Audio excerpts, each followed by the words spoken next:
Welcome everybody. Thanks for coming out today on your Saturday morning, and we're here today to talk about conditions that no one really likes to talk about, and that's what we call pelvic floor problems.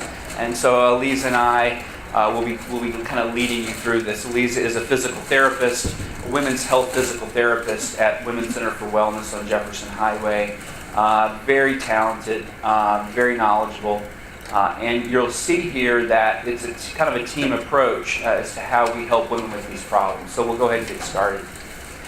We're actually going to today talk really about a fictitious woman, two fictitious women. We've made these women up, but you might find that you can insert yourself into their lives and see if something that they have is similar to what might be going on with you. So this is patient number one. She's a woman that comes in to see me for her annual exam, and she mentions that she has recently been leaking urine several times a week. She says she gets this really strong urgency to void. She says the feeling hits her, and she has to get to the bathroom pretty quickly. She's the woman, as I say, that kind of knows where every bathroom in the mall is. Right? So she's a 57-year-old, and she's a teacher. She has 3 children, adult children. She's also recently become the primary caretaker for her sick father, so she does a lot of lifting and moving and attending to him. And they've been getting worse, these symptoms of her urgency and needing to go to the bathroom over the last year. So she comes to talk to me about it, and I do a gynecologic exam on her annual exam, thorough exam, and I take a history also.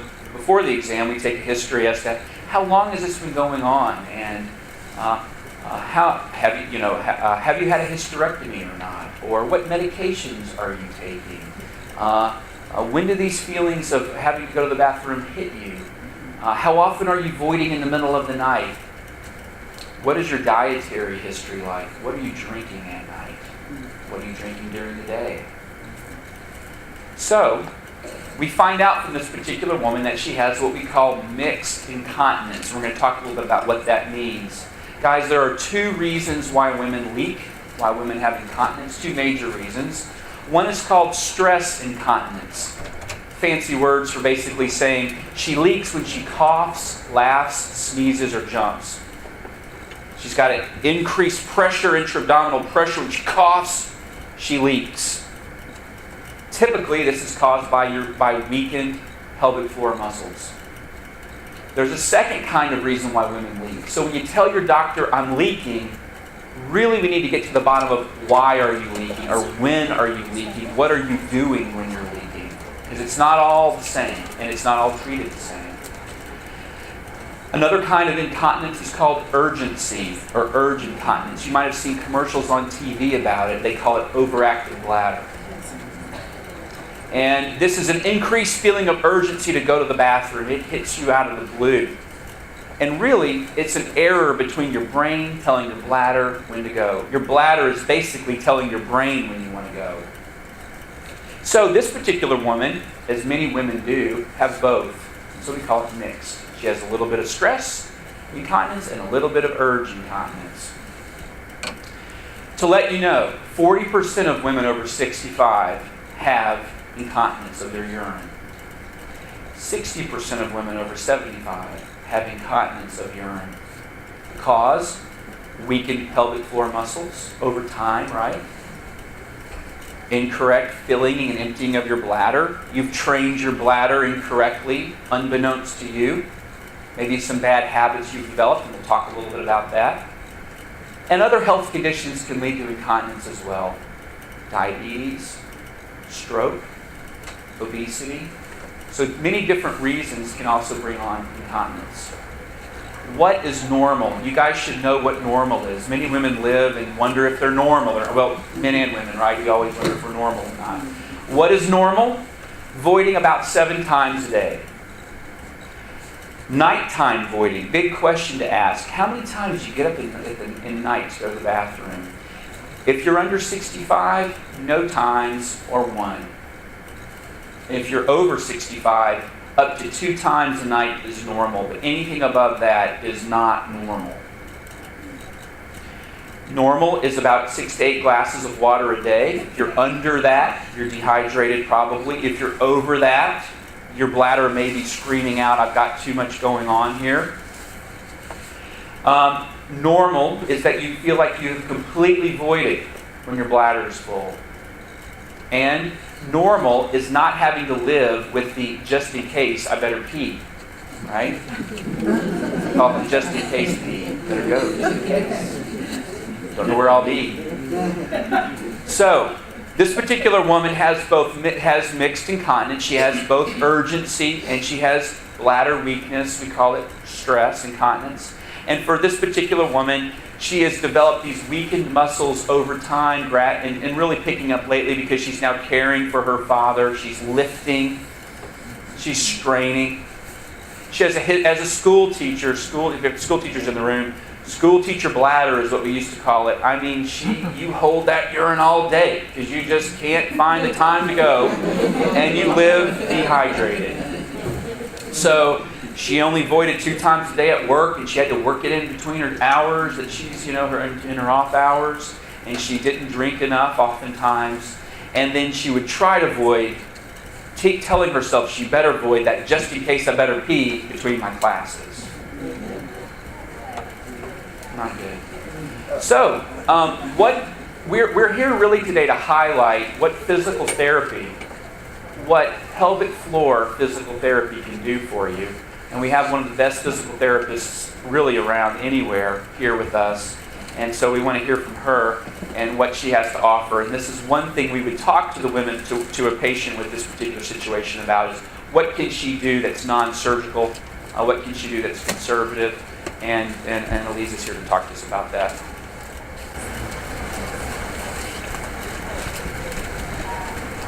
So I see a lot of people that have a lot of different elements of this particular patient. I see a lot of head nodding, a lot of people who I think relate to this patient. So I'm just going to kind of give you my physical therapy hat. So I do pelvic floor physical therapy. I also do just general musculoskeletal orthopedic physical therapy. And when I'm treating this patient or any pelvic floor patient, I do really try and take a broad approach and look holistically at what's happening in their lives, what's happening with their whole body, with their whole physical activity, and then get more narrow and kind of see, well, what's actually happening in your pelvic floor? Do you know how to contract those muscles? Do you know what your pelvic floor is? So I do a lot of education and a lot of kind of trying to get into what's happening with the whole life of this woman. So we use strengthening, behavioral modifications. I'll talk about all of this, biofeedback and manual therapy.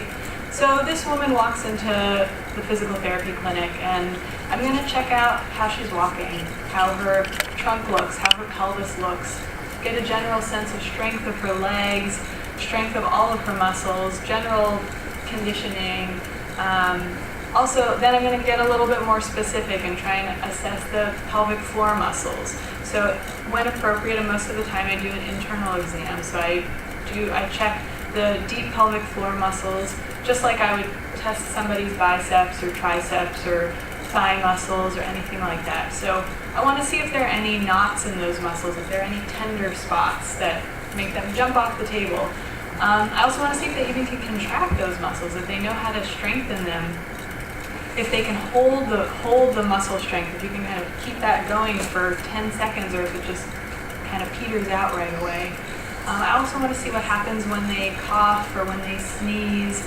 Then I also want to do a bladder diary. So a bladder diary is kind of going through a full 24-hour cycle, and you can do either just a day or you can do a week, and you're recording everything. So you're recording everything you're consuming, everything you're drinking, every time you're going to the bathroom, how much you're emptying, and it's really amazing what you learn when you fill out a bladder diary.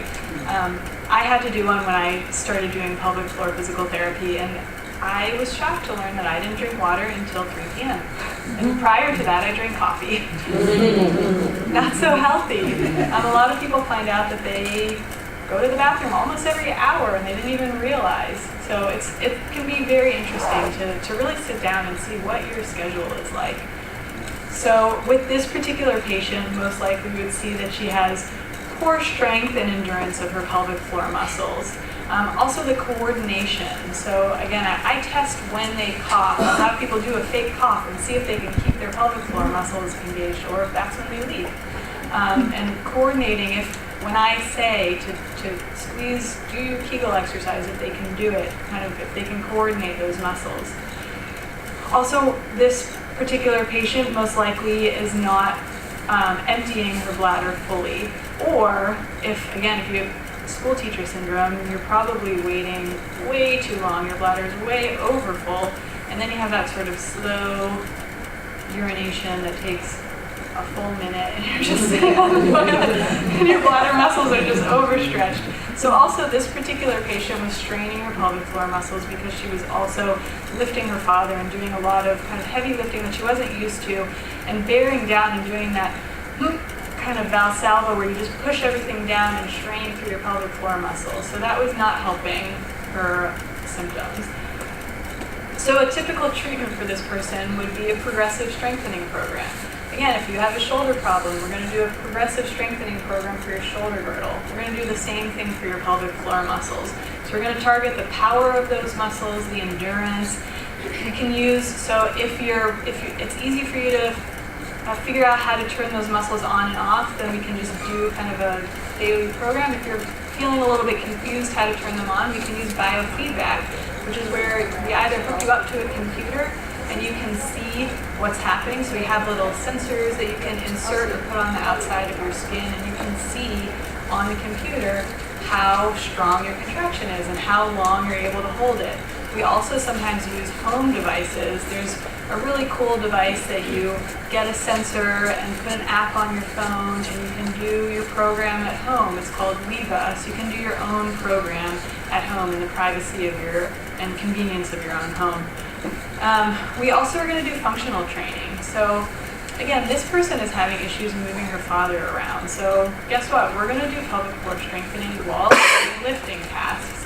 So making sure that they're also getting stronger in their glute and buttock muscles and also in their legs, and making sure that they're able to coordinate pelvic floor muscles with coughing, sneezing, lifting, all of those sort of provocative activities. And then we're also going to really hammer home her voiding schedule. So making sure she's drinking more throughout the day and trying to actually go when she feels her bladder is full. So typical results for a patient like this, you're going to do about 8 weeks of physical therapy. Perhaps for the first month I would see that patient regularly, so every week, and then we'll jump down to fortnightly, every 2 weeks.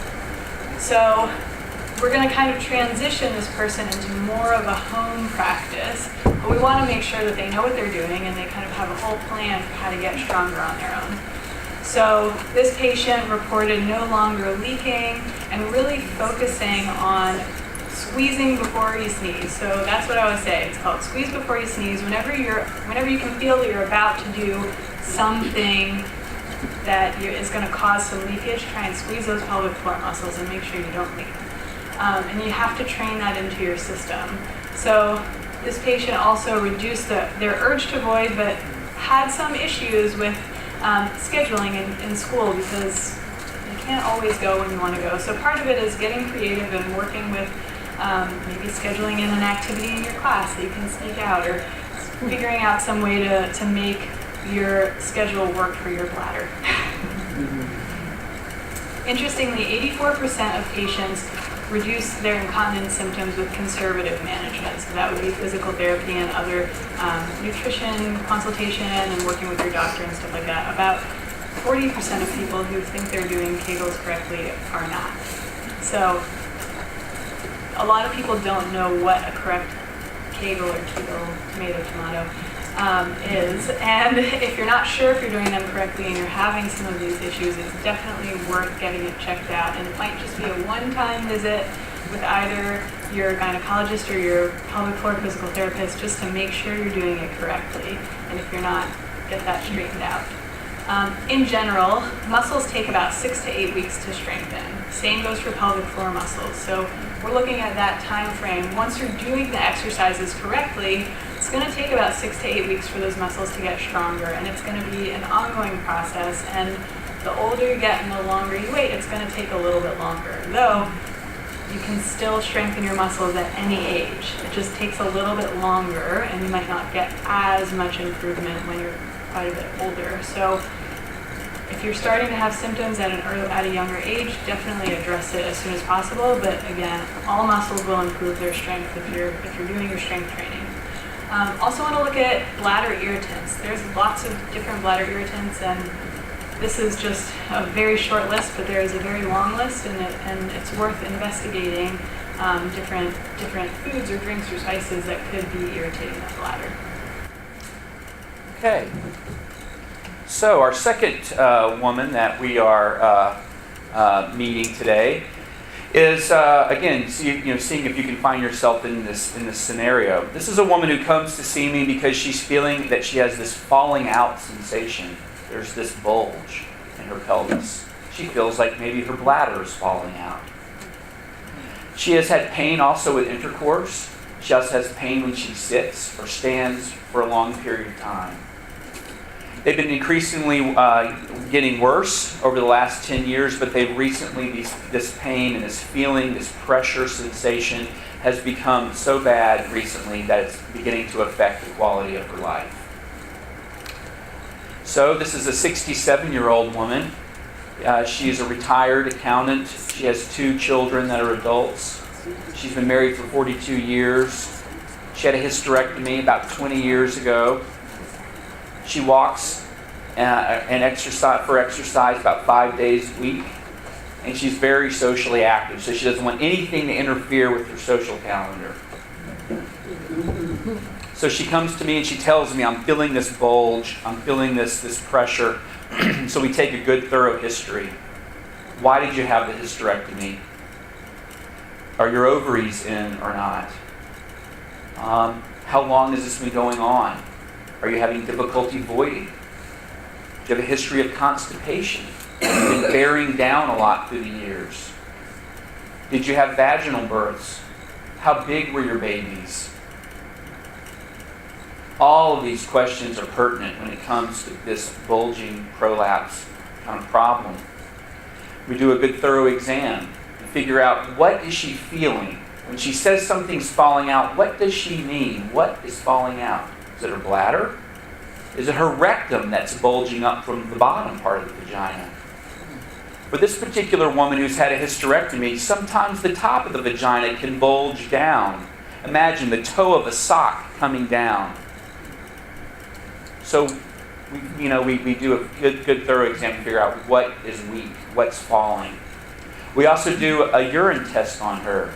Does she just have a really bad urinary tract infection? Does she have chronic urinary tract infections? Is that what she's sensing? So in this particular woman, as with many, many women, she actually has some falling of her bladder. The fancy term for that is called a cystocele, but it's essentially, if you can imagine, the vagina, and the top of the vagina shares the wall with the bladder. The bottom of the vagina shares the wall with the rectum. And then the top of the vagina, where the uterus was, it's like the toe of a sock that's been closed. So many women will get a bulging of both the bladder down into the vagina or the rectum up, one or the other, or both. So to give you some terms here, a prolapse bladder is a cystocele. Your urethra, the tube that carries urine from your bladder to the outside of your body, can actually also prolapse downward. And that's called the urethrocoele. The top of your vagina, like the toe of a sock, can come down, where the bowel comes down with it, and that's called the enterocoele. And finally, your rectum can bulge upward into the vagina, and that's a rectocoele. All really common, all come together. A lot of people have all of the above. 40% of women over 60 have some sort of prolapse. 40% of women over 60 have some form of prolapse. Pregnancy, labor, childbirth, all of these are big risk factors for it. How long was your labor? How big were your babies? Did you have episiotomies or not? Were forceps used? Does she smoke? Has she had a hysterectomy? Is she overweight or obese? And does she have chronic constipation? I mentioned this in the last time. if there's one thing you can avoid, it's try to avoid being constipated. The more you bear down, the longer you have constipation, the worse your pelvis is going to be. Also, does she have some sort of a chronic cough? Is she always coughing? And that's going to weaken her pelvis over time. So our particular patient has this falling bladder. She has a feeling of pressure. You might feel this bulge, this pressure. She may tell you she's had chronic bladder infections over the last year. She may be this person that goes into urgent care or late after hours constantly with bladder infections. She may have pain with intercourse. She may tell you recently, I just can't do it anymore. It just hurts too bad. She's had childbirth. She's had hysterectomy. She's chronically constipated. She has weakened and strained pelvic muscles. So, again, talking to her about all the things that she can modify, avoidance of constipation, these kinds of things. There is a role, and many people have probably heard of bladder lifts, but before you go off and get your bladder lifted, there is a role for physical therapy in building up the muscles for these particular women. So we'll turn it back over and we'll talk about that. So with this patient, where there's kind of a lot going on, I think physical therapy can definitely help, but as Dr. Dickerson mentioned, it's a piece of the puzzle. She's going to need to work with her physician, with her gynecologist, with her nutritionist, make sure that all of her medications are sorted out, and if she does end up going this surgical approach down the line, it's really a great idea to do what we consider prehab, which is just getting your muscles as strong as you possibly can before you attempt a surgical intervention. Now, that's always sort of a last case resort for us, and we try and get all of our patients as good as we possibly can, and hopefully we can avoid surgery, but sometimes it's necessary. So when this patient comes in to see me, I'm probably going to actually be able to see a prolapse when I do that cough test, or have them try and bulge out. So you can see it with the naked eye. Sometimes it depends on how bad it is. This patient also is probably going to have pain in their pelvic floor muscles. Because she has pain with intercourse and any sort of penetration, it probably is quite tender in there, just from tension and pulling, and little knots develop over time. This patient also has very poor strength and endurance and can't really figure out how to coordinate her muscles at all. We did the bladder diary and found out that she's really not eating enough fiber at all, not drinking enough water either. So we're going to start with doing some massage on the deep pelvic floor muscles, trying to release those knots and just reduce some of her pain. We're also going to get her doing a strengthening program, which first we're going to make sure that she knows how to strengthen her muscles. So we'll do some biofeedback in the clinic, so using that computer system, making sure that she's figuring it out in the clinic, and then also making sure she's working at home using her home device as well. We're also going to do core strengthening for her. As we mentioned, she's been coughing and kind of generally gotten deconditioned, so we're going to strengthen everything, strengthen her abdominal muscles and glutes and everything as well. And then talk about dietary modifications, so making sure she's getting more vegetables and fiber and drinking enough. So this patient may be in for about 12 weeks of physical therapy, coming in a bit more often, maybe needs a little bit more work to even figure out how to strengthen those muscles. And again, we're really going to be targeting the strength and endurance, and you will see improvements in your strength and endurance and coordination of those muscles. This patient, this fictitious patient improved. The feeling of pressure has improved quite a bit, though it's been a long-standing issue, 10 years of symptoms. We've sort of gotten her back to the level that she can cope with, but she might still have a little bit of that sensation of falling out. However, now she's actually able to tolerate sitting for 2 hours, so she can go to a concert with her friends or go watch a movie and not get uncomfortable. She can also stand for an hour. She can also tolerate intercourse with her husband, and she's not in pain during or afterwards. However, this patient is really going to be working on this, probably throughout the rest of her lifetime at home, continuing with her home program. So guys, in summary, we wanted to really highlight some basic educational points. First being incontinence, leaking of urine. Remember, there are two major reasons why women leak. They leak because they have weakness of their bladder neck, which is called stress incontinence. It's the leaking that you have when you laugh, cough, sneeze, or jump. And then there's the leaking that you have when you have this overwhelming sensation that you have to get to the bathroom. You pull your keys out of your purse to go into the house, and you gotta go so bad you can't stand it. That's overactive bladder or urge incontinence. Treated differently. Both. Physical therapy is useful for both, but treated a little differently. So keep those two big points in mind. So when you tell your doctor I'm leaking, really need to get down to the point of really when are you leaking? What are you doing when you're leaking? And then you could have both, which is what our first woman had. She has what we call that mixed incontinence. She has a little bit of both.